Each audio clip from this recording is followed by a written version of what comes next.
Question number 201 संगम साहित्य है। तो संगम साहित्य क्या है?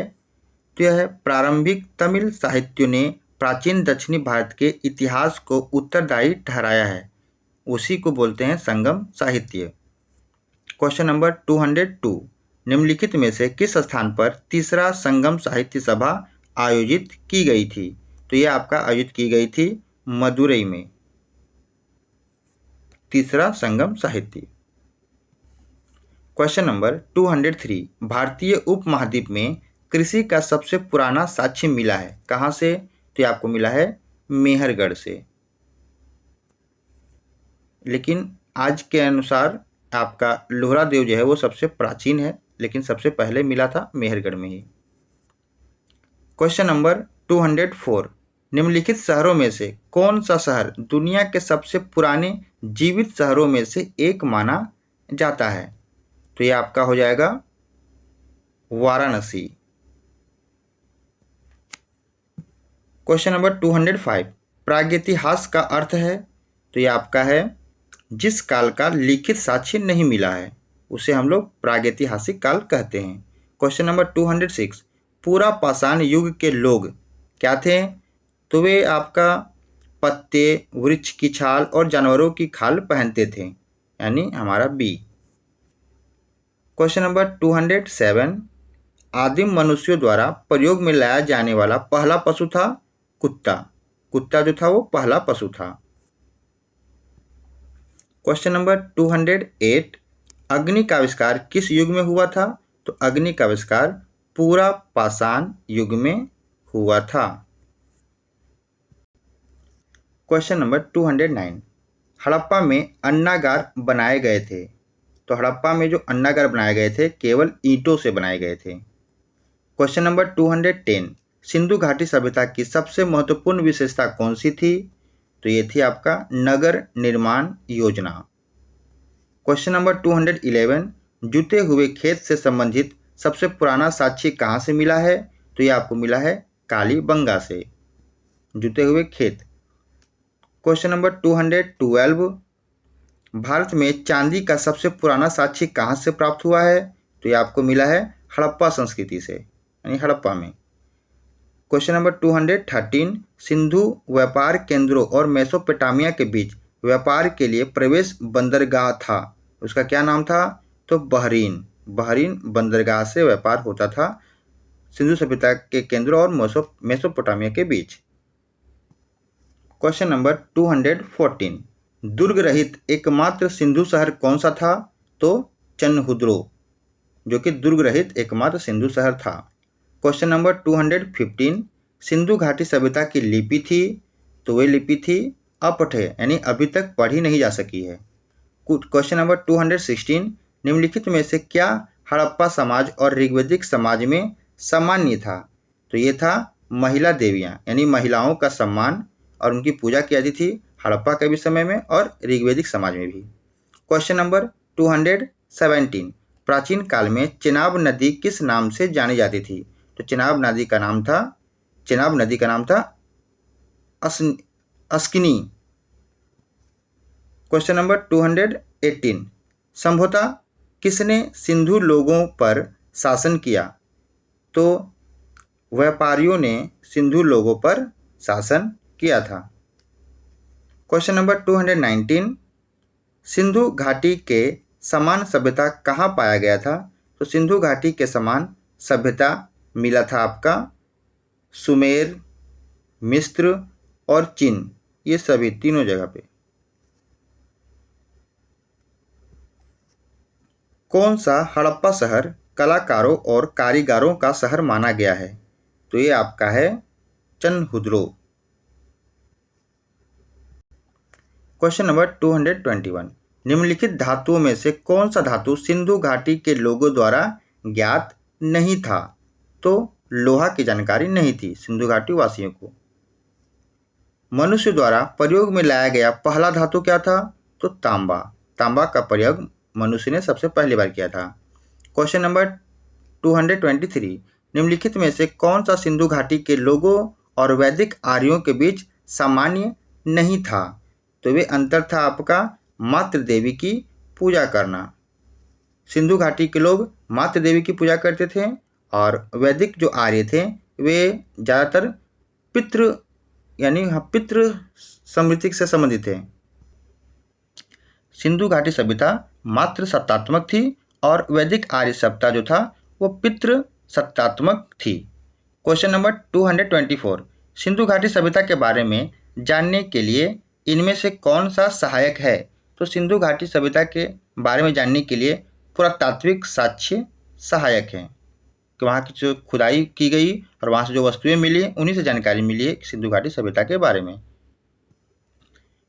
क्वेश्चन नंबर 225, निम्नलिखित में से किसे छोटा हड़प्पा कहा जाता है?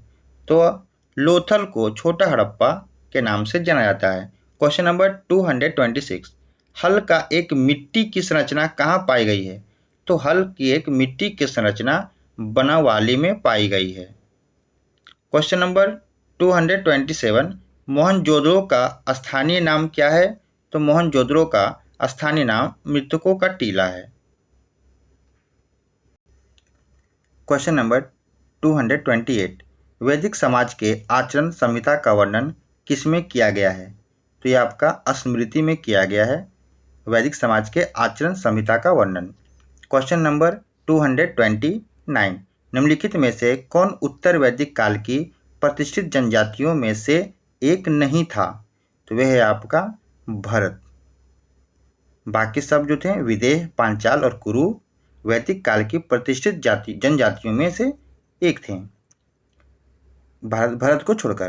क्वेश्चन नंबर 230, ऋग्वैदिक काल में राजा के पश्चात सबसे महत्वपूर्ण कार्यकर्ता कौन था?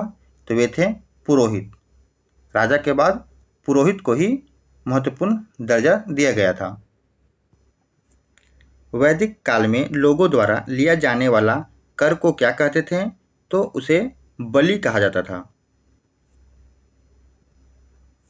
क्वेश्चन नंबर 232, वैदिक समाज में परिवारों के समूह को दर्शाने के लिए प्रयोग किया जाने वाला शब्द क्या कहलाता है? तो ग्राम। क्वेश्चन नंबर 233, पुराणों की संख्या कितनी है? तो पुराणों की संख्या थी 18। क्वेश्चन नंबर 234, निम्नलिखित में से कौन से वेदांगों में स्रोत, गृह और धर्मसूत्र शामिल है? तो ये आपका हो जाएगा कल्प। कल्प से वेदांगों में स्रोत, गृह और धर्मसूत्र शामिल है।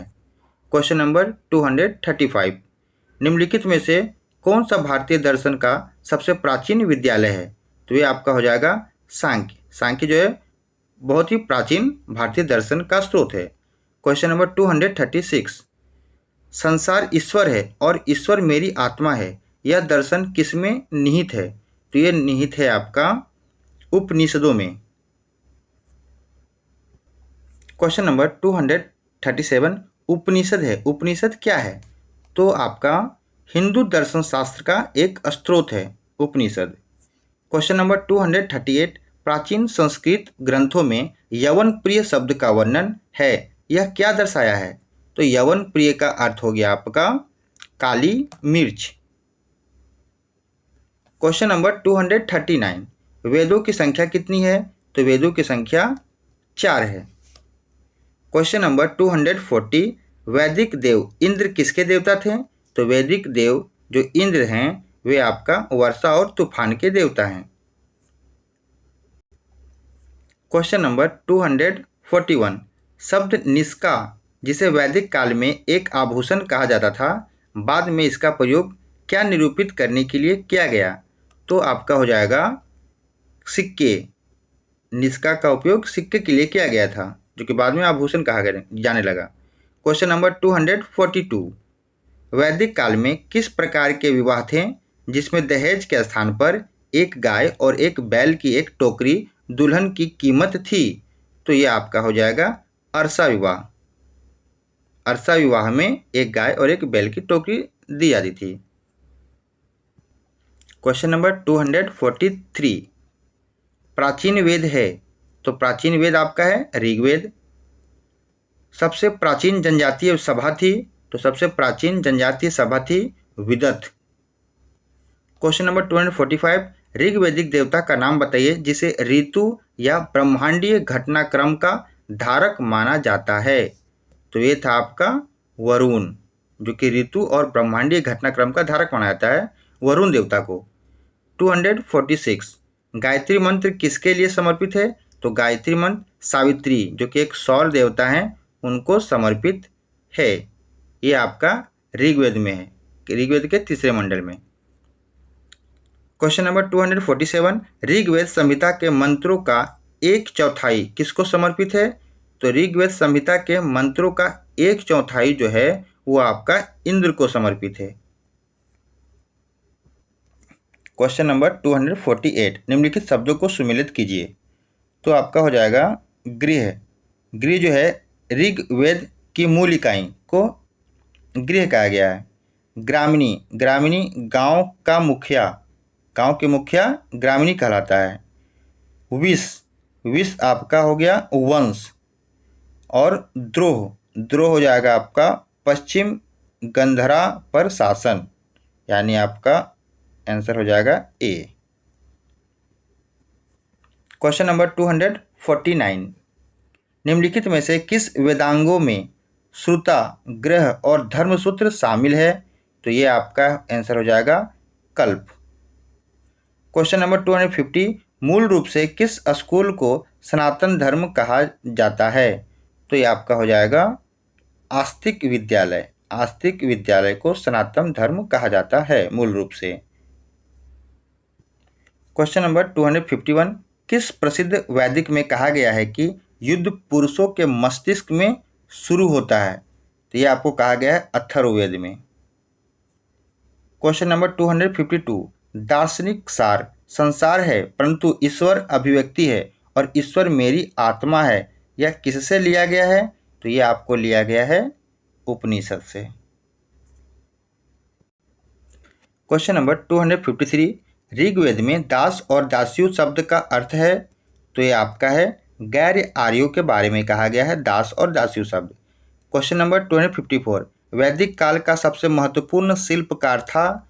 तो ये था आपका बढ़ई। महाभारत को किस नाम से जाना जाता है? तो जय संहिता के नाम से जाना जाता है महाभारत को। 256 निम्नलिखित में से आदि शंकर द्वारा किस दर्शन का प्रचार किया गया था? तो आदि शंकर के द्वारा अद्वैत दर्शन का प्रचार किया गया था। निम्नलिखित में से कौन सी नदी का उल्लेख ऋग्वैदिक मंत्रों में लगातार नहीं मिलता है? तो ये आपका है ब्रह्मपुत्र का। क्वेश्चन नंबर 258 वेदों के मंत्रों से संबंधित अनुष्ठानिक अवधारणाओं को किस रूप में जाना जाता है? तो वह है ब्राह्मण, आपका है ब्राह्मण। क्वेश्चन नंबर 259 ऋग्वैदिक काल में जिस देवता की पूजा पृष्ठभूमि नहीं बन पाई वह था? तो वह था आपका भगवान शिव। क्वेश्चन नंबर 260 वैदिक विवाह प्रणाली से संबंधित दो सबसे महत्वपूर्ण कार्य और अनुष्ठान थे? तो वे थे आपका दोनों, यानी पानी ग्रहण और सप्तपदी, ये दोनों ही विवाह प्रणाली थे वैदिक के समय में। क्वेश्चन नंबर 261 प्रसिद्ध वैदिक नदी जो काफ़ी समय पहले विलुप्त हो गई थी, जो अब राजस्थान में भूमिगत बहती है, उसका नाम क्या है? तो सरस्वती। क्वेश्चन नंबर 262 प्राचीन भारतीय पौराणिक स्त्रोतों के अनुसार सुरभि एक थी, तो सुरभि क्या थी? तो वे थी आपका लौकिक महासागर मंथन से खजाने के रूप में गाय। तो प्राचीन भारतीय पौराणिक स्त्रोतों के अनुसार सुरभि एक गाय थी। क्वेश्चन नंबर 263 संगीत का वर्णन करने वाला पहला ग्रंथ है सामवेद। सामवेद में ही संगीत का वर्णन है। वैदिक आर्यों का मुख्य भोजन क्या था? तो वैदिक आर्यों का मुख्य भोजन था आपका दूध और उससे बने हुए पदार्थ। क्वेश्चन नंबर 265 निम्नलिखित में से किसे ऋग्वेद में युद्ध का भगवान माना जाता है? तो युद्ध का भगवान इंद्र को माना जाता है। क्वेश्चन नंबर 266 ऋग्वैदिक काल के दौरान कहाँ पहनने वाला आभूषण था? तो जो निष्क था वो गर्दन में पहनने वाला आभूषण था। भारत और 10 राजाओं के प्रतिनिधि के बीच प्रसिद्ध राजाओं की लड़ाई किस नदी के किनारे हुई थी? यानी 10 राजाओं की लड़ाई किस नदी के किनारे हुई थी? तो ये आपका हुई थी परुशनी नदी के किनारे, भारत और 10 राजाओं के बीच। क्वेश्चन नंबर 268, शतपथ ब्राह्मण किससे संबंधित है? तो शतपथ ब्राह्मण जो है वह यजुर्वेद से संबंधित है। क्वेश्चन नंबर 269, आर्यों को एक प्रजाति के रूप में नामित करने वाला पहला यूरोपीय कौन था? तो वे था आपका मैक्स मूलर। निम्नलिखित में से कौन बौद्ध धर्म का प्रचार करने श्रीलंका गया था? तो बौद्ध धर्म का प्रचार करने के लिए श्रीलंका संघमित्रा गया था, जिसको अशोक ने भेजा था, महेंद्र संघमित्रा को। क्वेश्चन नंबर 271, निम्नलिखित राजाओं में से कौन जैन धर्म का कट्टर अनुयायी था? तो जैन धर्म का कट्टर अनुयायी था खारवेल। क्वेश्चन नंबर 272, निम्नलिखित में से दक्षिण भारत में जैन धर्म लाने का श्रेय किसे जाता है? तो दक्षिण भारत में जैन धर्म लाने का श्रेय आपका भद्रबाहु को जाता है। बुद्ध की मृत्यु कहाँ हुई? तो बुद्ध भगवान की जो मृत्यु हुई वो कुशीनगर में हुई थी। क्वेश्चन नंबर 274, गौतम बुद्ध के उपदेशों की भाषा क्या थी? तो उन्होंने पाली भाषा में अपने उपदेश दिए थे। बौद्ध धर्म का त्रिशूलीय आकार प्रतीक क्या नहीं दर्शाता है? तो ये आपका निर्वाण नहीं दर्शाता है। बाकी जो बौद्ध धर्म का जो त्रिरत्न है वे संघ, बुद्ध, संघ और धम्म, बुद्ध संघ धम्म को दर्शाता है, निर्वाण नहीं दर्शाता। क्वेश्चन नंबर 276, निर्ग्रंथ शब्द किससे संबंधित है? तो निर्ग्रंथ जो शब्द है वह जैन धर्म से संबंधित है। बुद्ध किस गणराज्य से संबंधित है? तो बुद्ध भगवान जो थे वे शाक्य गणराज्य से संबंधित है। बौद्ध संप्रदाय महायान औपचारिक रूप से किसके शासन काल के दौरान अस्तित्व में आया? तो जो महायान है वह कनिष्क के शासन काल के दौरान अस्तित्व में आया। क्वेश्चन नंबर 279, त्रिपिटक किस धर्म की पवित्र पुस्तक है? तो जो त्रिपिटक है वो बौद्ध धर्म की पवित्र पुस्तक है। जैन तीर्थकरों का अंतिम उत्तराधिकारी कौन था? तो जैन तीर्थकरों का अंतिम उत्तराधिकारी महावीर को माना जाता है, ये 24वें तीर्थंकर थे। क्वेश्चन नंबर 281, जैन धर्म में पूर्ण ज्ञान किससे संबंधित है? यानी पूर्ण ज्ञान को क्या कहा गया है? तो कैवल्य, कैवल्य को कहा गया है पूर्ण ज्ञान। क्वेश्चन नंबर 282, कपिल वस्तु किससे संबंधित है? तो जो कपिल वस्तु है वे भगवान बुद्ध से संबंधित है। क्वेश्चन नंबर 283, प्राचीन भारत में नालंदा विश्वविद्यालय ने किसके अध्ययन के लिए एक महान केंद्र का प्रतिनिधित्व किया था? तो आपका बौद्ध धर्म, महायान का जो बौद्ध धर्म था उसकी शिक्षा नालंदा विश्वविद्यालय में दी जाती थी। 284, हिंदू चित्रकला किसकी चित्रात्मक कला से निकट से जुड़ी हुई है? तो 284 का हो जाएगा आपका बौद्ध पुजारी। तो हिंदू चित्रकला बौद्ध पुजारी चित्रात्मक कला से निकट से जुड़ी हुई थी। क्वेश्चन नंबर 285, उपदेश मुद्रा या भाव का नाम क्या है जिसमें बुद्ध को उसका पहला उपदेश देते हुए दर्शाया गया है? तो यह आपका है धर्मचक्र।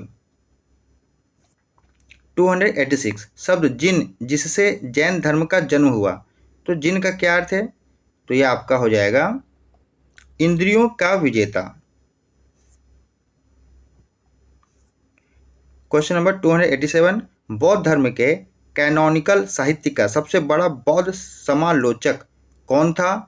तो वे थे आपका अश्वघोष। क्वेश्चन नंबर 288, अजंता में अधिकांश चित्र किसके हैं? तो अजंता की गुफा में अधिकांश चित्र जो हैं वो बुद्ध से संबंधित हैं। क्वेश्चन नंबर 289, निम्नलिखित में से किस शासक ने दूसरी बौद्ध संगति का आयोजन किया था?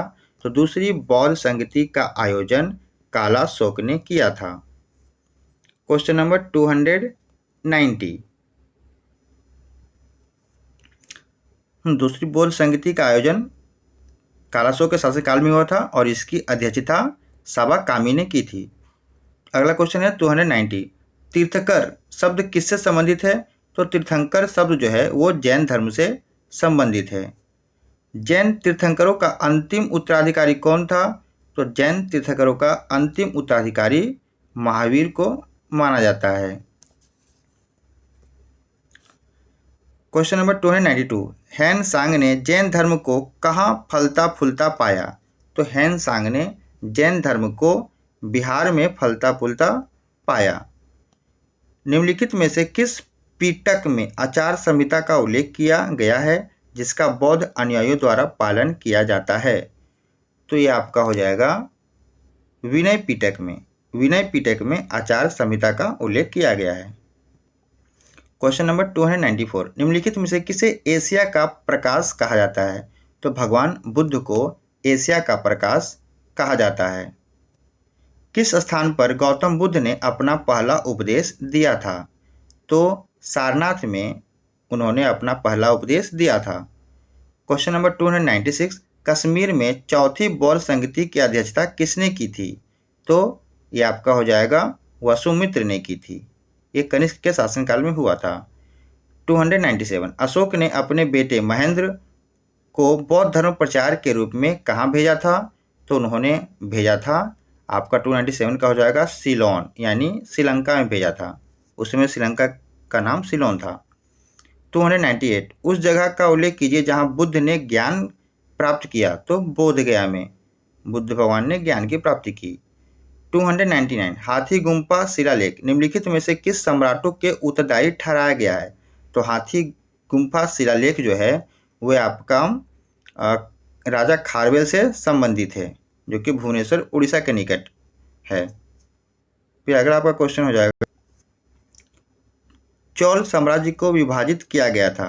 तो चौल साम्राज्य को विभाजित किया गया था मंडलम, नाडु, कुर्रम और वलनाडु में। फिर से मंडलम, नाडु, कुर्रम और वलनाडु में चौल साम्राज्य को विभाजित किया गया था। तो आज हमारा 300 मोस्ट इम्पॉर्टेंट प्राचीन इतिहास के ऑब्जेक्टिव क्वेश्चन खत्म हो चुके हैं। आप इसे बार बार देखें। अगर आपको पसंद आया हो तो इसे लाइक और शेयर जरूर करें। Thanks for watching.